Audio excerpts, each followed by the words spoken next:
Hello guys, good morning. Kakatapos lang ng shift ko guys for today, and then right now I'm waiting for Fred kasi guys, kakain daw kami sa labas, and then ayan, nandito lang ako sa lounge area. Order lang si Fred guys. Ano lang siya, malaking pizza guys, yung all meat yung flavor.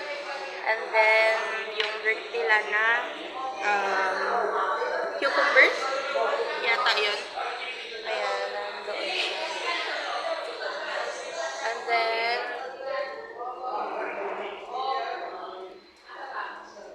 And then we'll just wait for the order guys. Then i-show ko sa inyo. Actually, hindi ko bet yung all meat kasi medyo parang ano siya ba, heavy siya sa chan. And then, nakakabusog siya. Pero gusto ko kasi guys na hindi ako masyado nabubusog. Like, na-enjoy ko lang yung food, ganun.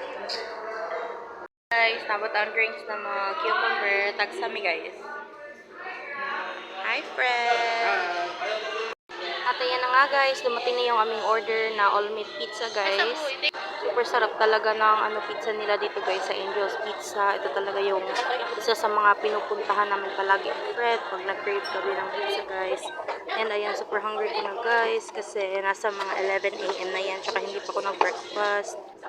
And sobrang saya ko din guys kasi kahit sobrang busy namin guys is nakakapaganto kami, nakakain kami sa labas at mag-celebrate ng aming anniversary.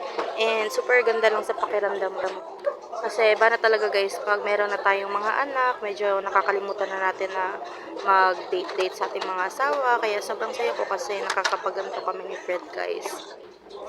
And hindi pala namin to naubos ni Fred yung aming pizza guys kasi sobrang dami niya talaga. Kaya inuwi na lang namin and binigay namin kay Dudong Warden at saka kay Lola guys. Medyo madami pa din naman yung aming nadala. So yun lang guys for today.